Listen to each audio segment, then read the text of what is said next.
Hey everybody, thank you for joining me today for Cooking for One. I just wanted to take a few minutes to talk about how our choices and our tastes for different foods change as we get older. And, some people may be able to relate to that, and other people may be thinking, I don't know what you're talking about. Just cook something on the channel. But on this channel, I cook things, I talk about nutrition, I talk about the food prices, I talk about food storage, food security, and the food desert that many of us are living in these days. And I also talk about the resources. Like, I'm really excited that this week I'm expecting a box to be coming from that Community Cooks program, which is an opportunity to get a box of healthy foods once a week and a couple of recipes to try out. It's something that is being done on a higher level to try to encourage more people to eat healthier foods. And in areas where there is a food desert, and by food desert, I mean uh, a lack of resources for foods. Like, that's not to say that in the area that I live in, there are no food sources available. It's Food prices are going up, which is obvious.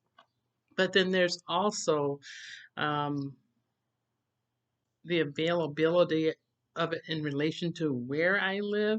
There's not as many places that are very close by. You'd have to either get on a bus or take a trip or take a bike ride or Uber or cab or drive more of a distance to get to local grocery stores. There are the corner stores that are convenient, but although they are called convenience stores, the prices are not always convenient in those places. So, although they're nearby, the prices tend to be twice as expensive as those other places that are at a greater distance. And often I do go to the market that's fairly close to me, but the prices there, they're not twice as high as the other more affordable places, but they are still a little bit higher. But it's convenient because it's closer by and I can walk that half a mile and get there and get what I need and get home. But there aren't always as many options available, even if I go to that closer market. Um, there are more cultural options because of the area that I'm in, and it's highly diverse area, which I think is pretty awesome. But then there's limitations even in the cultural foods, and I really do enjoy Middle Eastern food. I really do enjoy Mediterranean food and a variety of other foods, and I don't want everything that I have to be something that I'm getting from a fast food place, for example, because fast food is okay, but tends to be a little less healthy. Uh, Not saying anything negative about eating fast foods. And there have been places that have been making pushes towards healthier, providing healthier food options. But some of those healthier options that were provided before seem to be kind of disappearing, because we've had recalls on the lettuce and recalls on different forms of chicken and beef and different things. And that impacts our ability to have more options with food. Um, but here in Cooking for One, talking about the food in all different aspects, talking about health and nutrition. I'm talking about the process of getting older and your metabolism changing, things that I'm learning, things that I'm experiencing within myself, which helped me to really stop and say, wait a minute, I need to eat healthier in this area and that area. Because when you're younger, you can just eat anything, pretty much. And your body just kind of takes it on and says, okay, we're going to roll with the punches and we're going to process this food. And then we're just going to let your metabolism go on high and we're going to burn this food up. And you are just going to look like a supermodel. Not saying that's true for everybody. True in my situation. But then as I got older, it was like the metabolism said, hold up a minute. I got to sit down a minute. I got to take a minute to get moving. And everything started to slow down as I got approached 50. And then as I passed 50 years of age, it was like, okay, I used to be able to have these things, but now I can't have those things because it'll bother my stomach, or I'm not as regular as I used to be. So I can't really work with the foods that I was having the same way that I did before. Then, I crept up to 52. It's like, okay, let's see what really works better for me and is not going to suddenly make my blood pressure want to go up or my weight increase. What can I eat and still have more energy that's going to taste good, look appealing to me, smell good to me, that's going to please my senses? We have these five senses that we learned in kindergarten. What's going to please those senses? And I'm going to be able to eat it and enjoy it and be healthier and make better choices. And I crept up to 54 and 56. And it's like, okay, what we put in our body really, truly does impact our body. I had met a man in the global market last summer, um, and he was sitting at a table selling bottles of water. And I thought, okay, what kind of gimmick is this? And he had a label on it that just says, it's just water. And I thought, okay, I got to talk to this guy. Talked to him, and he explained that he was there selling these bottles of water. The man was blind. He was blind when I met him, and there was someone sitting with him. He said that he's selling the bottles of water, and he'd been sitting there hoping that people would come and talk to him so that he can explain how important it is to have water in your body. So he sells bottles of water, like $1 a bottle or whatever. I bought one, sat and talked to him, heard his story about how he avoided drinking water and he just drank soda pop all the time, fizzy drinks all the time. And he started noticing that he was feeling a little different and his health started going downhill. He went to see his doctor and he was losing his vision. Eventually, he did go blind, as I said, just fully blind. And his doctor told them that it was because he had not been drinking water as he should and not having a proper diet. And what we eat and what we drink do impact our bodies and impact our lives. I'm not saying any of this is a medical professional, obviously, or this none of this is to be construed as legal advice or anything. I'm just telling you about my experiences and what I've learned from other people because it's good sometimes to hear something from somebody else and learn from their situations because they may be helping you to not go down the same road that they did. And if they can impact your life by sharing their testimony, why not accept that testimony? So I drink more water, a lot more.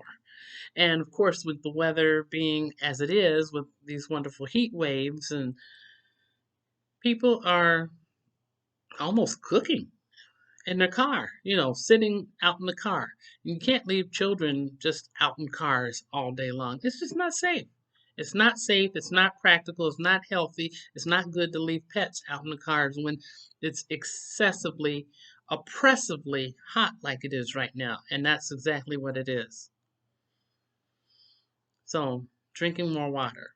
I did a video the other day that was really short, just saying, reminding people, hey, drink water, stay in a cool place. There's a lot of people that have no home, a lot of people that are unsheltered and they're living in tents.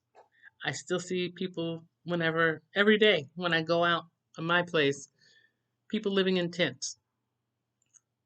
And if they have any water bottles at all that they get from anywhere. They've been People have been lining up at the public water fountains in front of the Y and different places like that and trying to fill up those bottles with water, which is a necessary thing. And finding a shaded area, that's a necessary thing. You know, I talk about beets a lot because beets give me a lot of energy and they help me overall.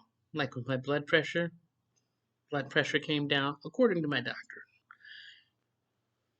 And if eating beets can have that kind of impact on my body and on my life, to where my cardiologist is saying, you know what? If you keep eating like that, you don't need this, and that. Now, I'm not telling you to change anything. I'm telling you to talk to your doctor. Talk to a nutritionist too, if you're able to, or a dietitian if you're able to. Start reading up on some things about health and nutrition and what's good for which things. You know, when I was a little girl, my grandparents, if I got sick, they would make these weird concoctions out of boiled heart leaves and pine needles and all that stuff, and they'd just like put it on my chest, or make me drink some weird concoction of a tea that would honestly knock whatever sickness that was in me would be knocked out. But I'm an adult now, and I'm not going around pulling everything off the trees because I don't know all of that old time wisdom. Even though I've heard that there are a lot of books out there about that, I just have a book called Back to Eden, and I do follow some of the things that are in that book that are natural choices for health and wellness. But I also discuss those things with my doctor because you don't want to take something that is really not right for your body, because we are all different. No cookie cutter people here. We are all different. So that's something that I do for me, and I hope that you are taking the time to do some things for yourself and to see how are you feeling in the morning. Are you able to get up and stretch a little bit? Even if you don't have to have a health club membership, it's great if you do, and it's great if you're motivated and can get out and do that kind of stuff. But for me, I found that when I had the health club membership, I was paying the membership and I wasn't going. I went 25% of the time, and I'm cheap. Frugal. Okay, I'll say frugal. I like to call it cheap, but let's just call a spade a spade. I just don't like to waste my money. And if I'm going to throw that money at something that I'm not going to do, it's better for me to take that money, go to Target, Walmart, somewhere, buy a few dumbbells, some lighter weight ones, something that I can work with, buy the stretchy bands and everything. I've got all my paperwork from when I had to do physical therapy, from when my hip came out of socket and got the sciatica on both hips. I went through the physical therapy process 3 times. The third time, when I graduated from it, I said, "Can I have copies of all these exercises that I've been doing?" They gave them to me, and I put them all in plastic, and I have them at home. So that way I can do them at home and keep my mobility. Or if I have some lazy days, fine. I'm not losing any money. Um, and then if I start to feel stiffer, uh, I can work on doing those exercises again. It helps me so that I can stay mobile. So, and I'm not saying that it works the same for everybody, but if there are some things that you can do to help yourself, suppose you have difficulty with your extremities, your hands, your feet.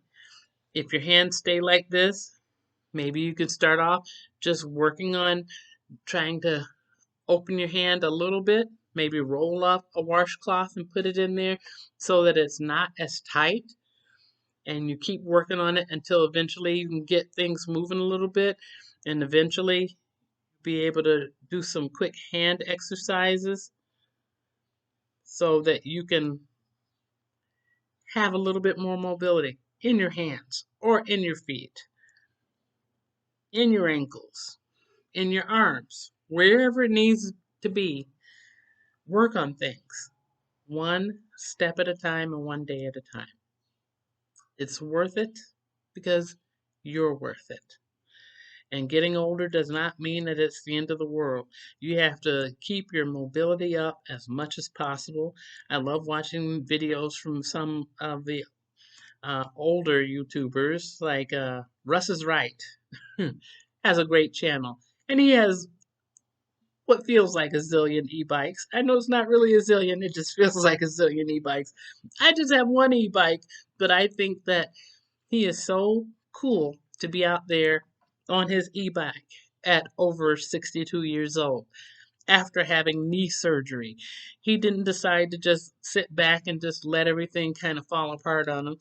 He said, "Yeah, I had knee surgery. I got this e-bike and I'm not going to just let it carry me around here and there. When I get on that e-bike, I'm going to pedal too."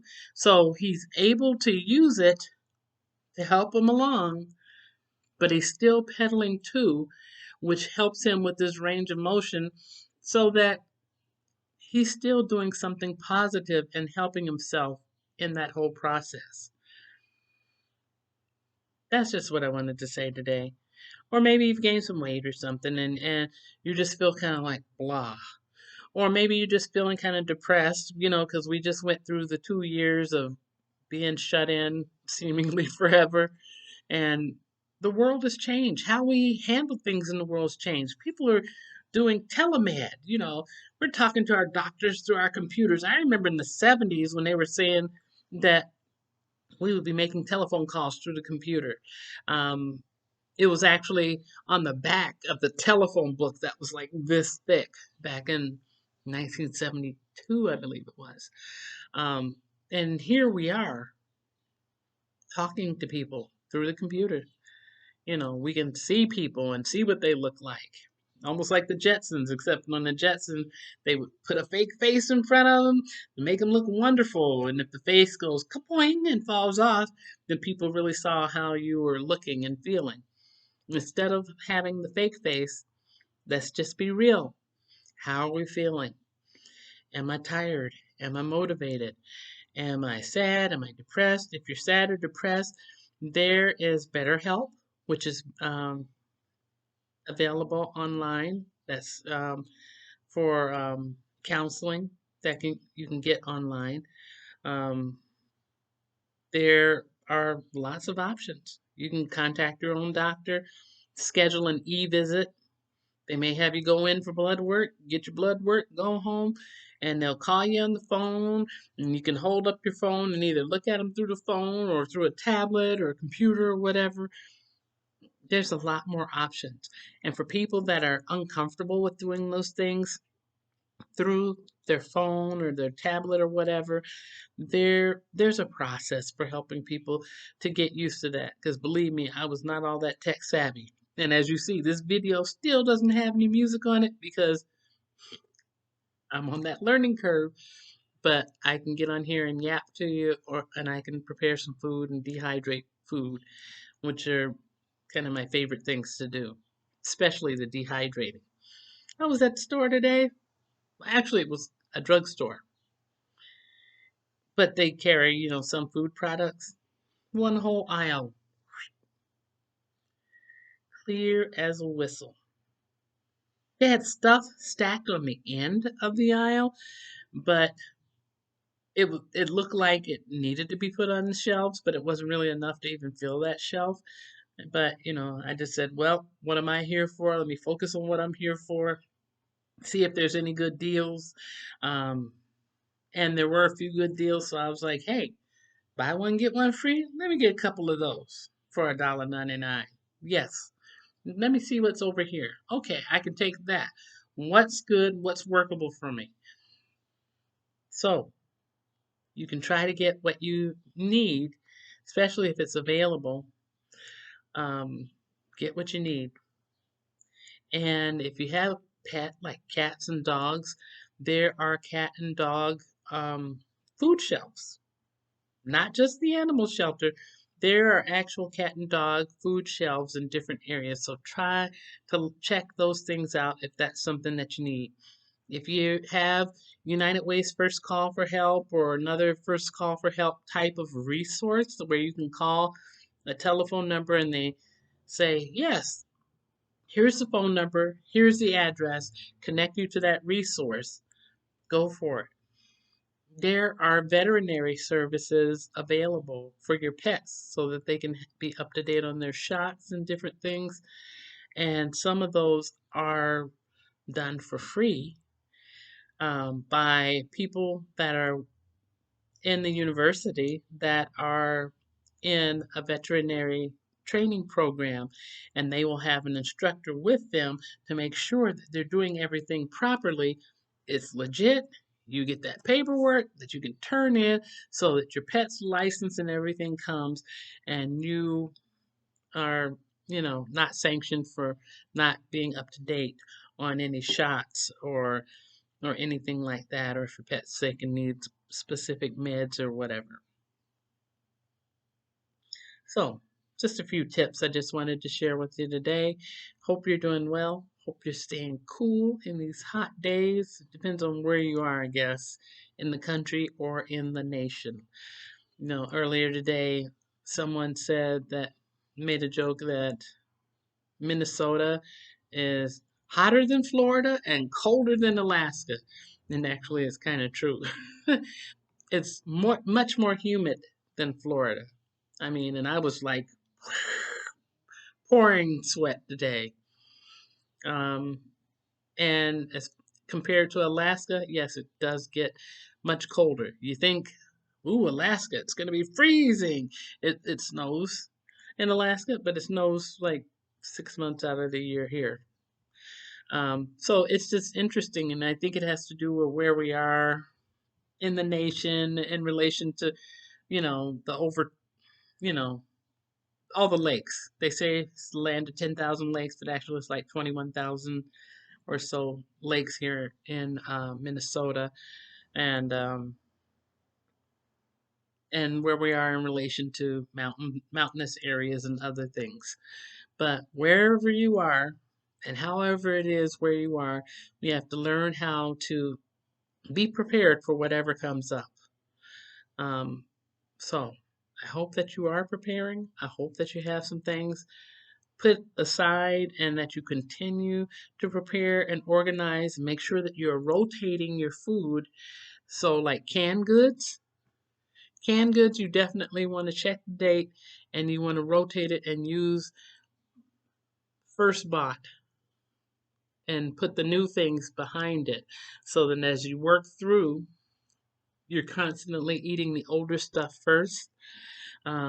If you have dried beans and things, put those away and try to store them if you can. If you have any empty number 10 cans that you can wash out and dry and store things um, to keep it easy, much more easily stackable. I'll do another video on that so that you have better understanding of what I'm talking about.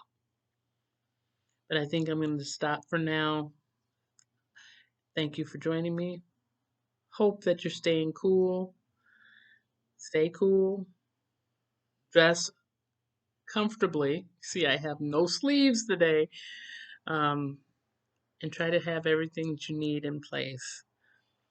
If you have difficulty reading books or your eyes are getting sore, maybe your medical coverage doesn't cover um, vision care, or if you don't have any medical coverage at all, see if you can get some readers to help you along. So get some reading glasses from Dollar Tree, Dollar General, or Walmart, Walgreens, wherever, to help you along to be able to read papers and books and things or maps or whatever until you're able to get in to see an eye care doctor to get if you should happen to need glasses or whatever. It's always good to get something, you know, to have it if you need it for now. And if you do know that you need it for now and you're able to get by with that sort of a thing, maybe get a couple of pairs so that you have a backup in case the one pair breaks. Again, not sharing medical advice, just some helpful hints for being prepared for all kinds of situations and for whatever may come up. We have the heat wave week again here in Minnesota, and It's supposed to, we're supposed to have storms again for like a few days. We had blackouts in some parts of the Twin Cities a couple of days ago. Um, and there were blackouts apparently in Ohio as well over the weekend. Things are happening, and we have to roll with the punches and just be ready for whatever's coming up. So, until I talk to you again soon, take care.